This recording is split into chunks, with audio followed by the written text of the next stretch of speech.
That's Travis's first. Both teams with 2 fouls in this first half. Erikas Gurskis, quick substitution for Coach Kamick. Ethan Hellwig checks out and into the game for the Big Blue. It's number 23, Noah Livingston. He's played in all 23 games so far this year, averaging 21 minutes and just 4 points per game. North Central off the inbound. Gets a pass sent right out of bounds immediately. Jaden McLean poking it out, so instead Erikas Gurskis will flip the court and inbound in front of the Milliken bench rather than the near side. Over to Gaston, 12 to shoot. Gaston hands it off to Malloy, left side. Back over to Drew. Drew loses the footing underneath them. Over to Malloy. Malloy shot from the free throw line, rejected by Spates.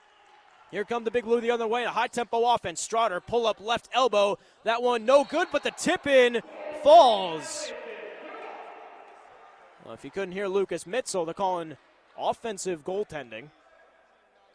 Tyone Spates skying through everybody. Good vertical, but a bit too much contact with the rim there.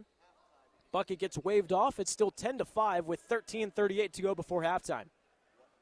One of the officials checking in with Drew Gaston. A scary fall on the other side of the court near the elbow, where both shoes lost their footing.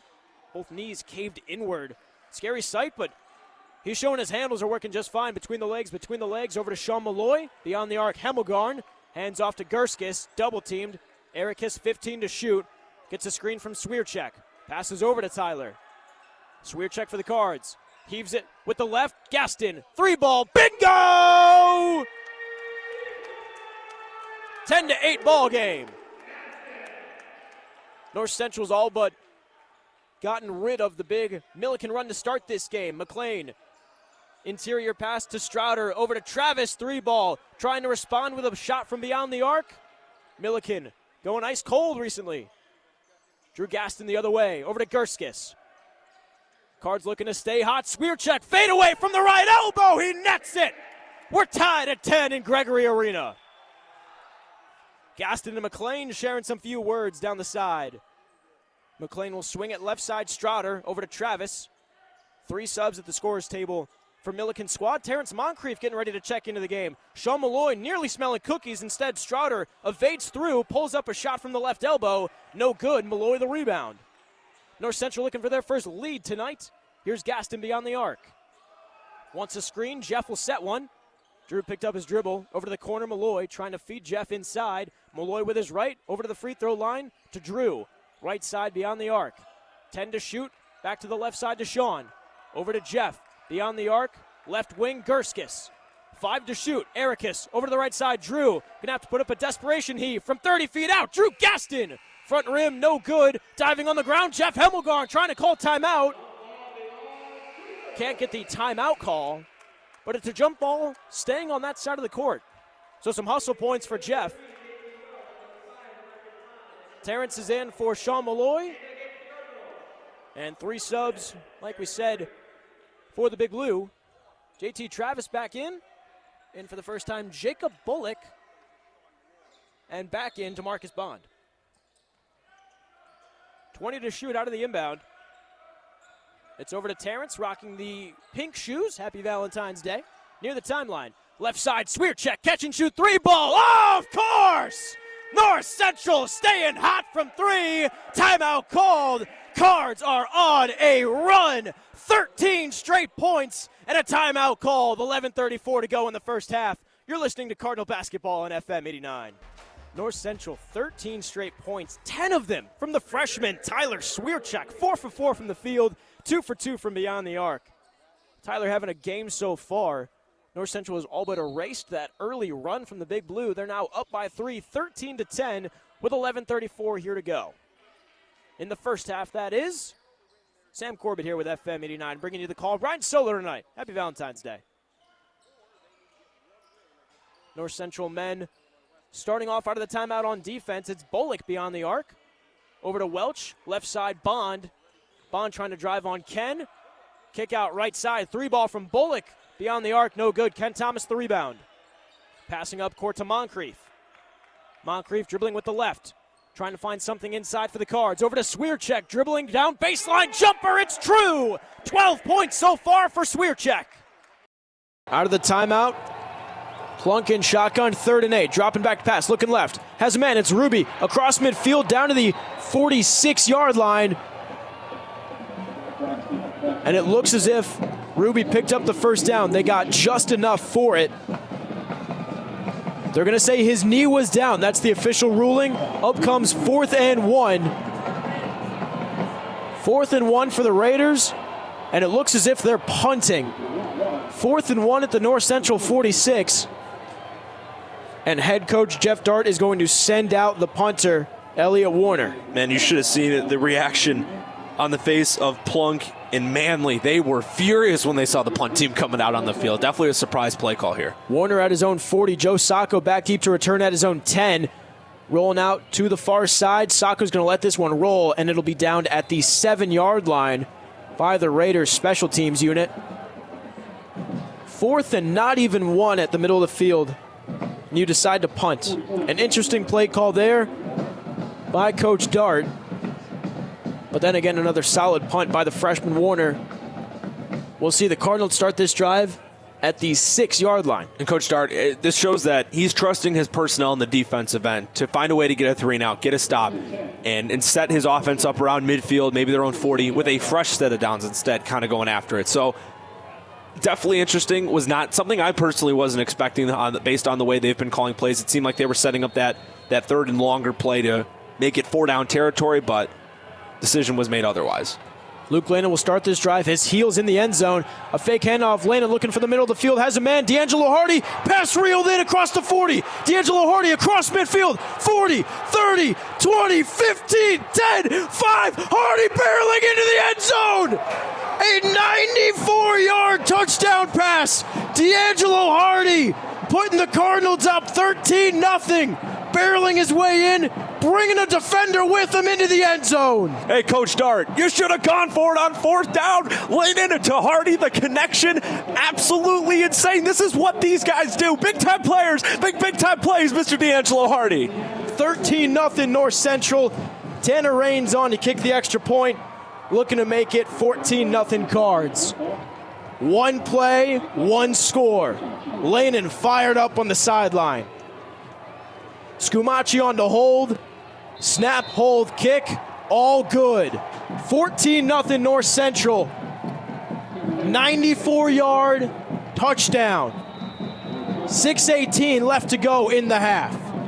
Mercy, what a play. Yeah, and they're really making the Mount Union coaching staff pay for that decision not to go for it on 4th and 1. They had it right there. Echeverry definitely could have picked it up. I mean, you obviously know how potent this North Central defensive line is. You know, Luke Lane in the offense, they go, all right, fine, we can work with this field position.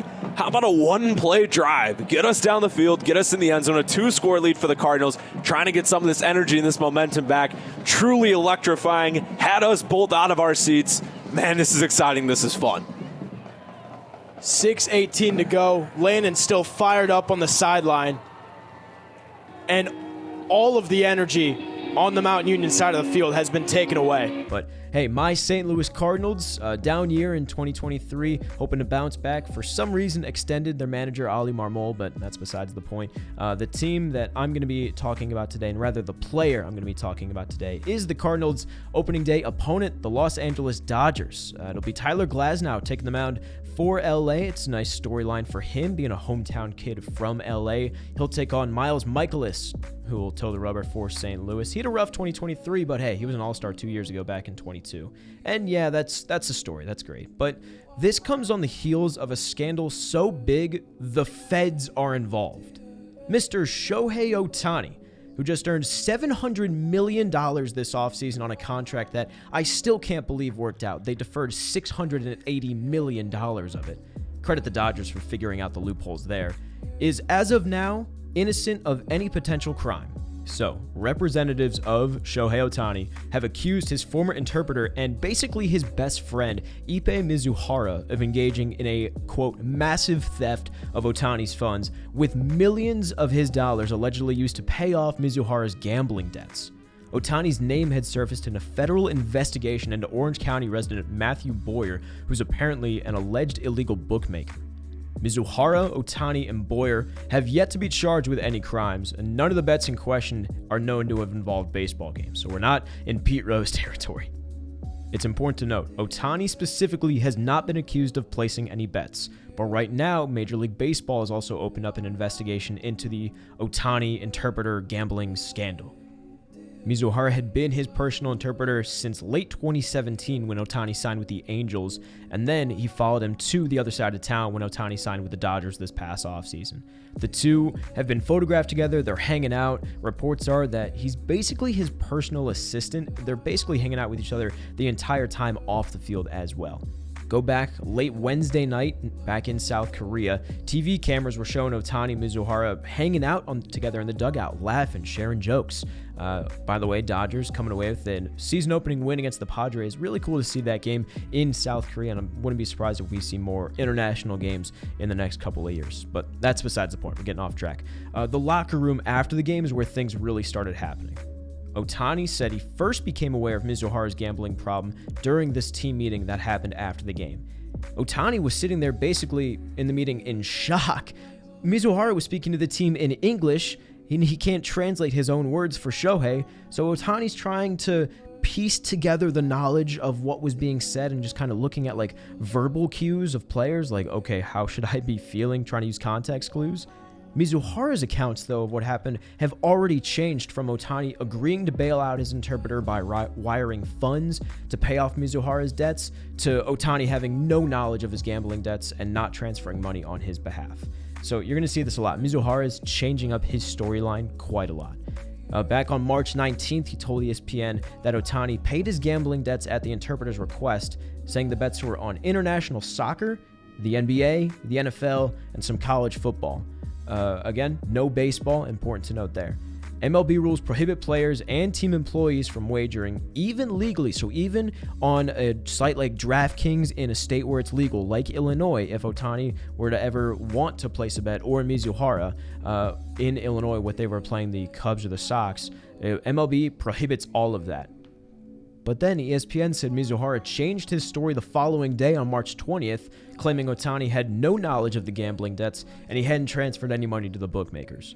So now everybody's trying to figure out who's lying, why is he lying. Mizuhara's lied about graduating from the University of California, Riverside. His biography on the Dodgers website said he graduated from there back in 2007, but the school has said he's never even attended. His bio also says he worked for the Red Sox, but the organization came out saying this, quote, Mizuhara was never employed by the Boston Red Sox in any capacity and was not an interpreter for Hideki Okajima during the pitcher's time there with the team. Please know that we have thoroughly checked our files to ensure we are providing accurate information, end quote. Rewind to Monday, Ohtani, who was in front of reporters inside Dodger Stadium, addressed the situation publicly for the first time, and it was funny, he actually made the announcement on Sunday, hyping up the press conference, like, I will speak tomorrow. Through his new interpreter, Will Ireton, Ohtani said he, quote, never bet on baseball or any other sports, or have never asked somebody to do on my behalf, and I have never went through a bookmaker to bet on sports, end quote. Here's the full statement of Ohtani through Ireton.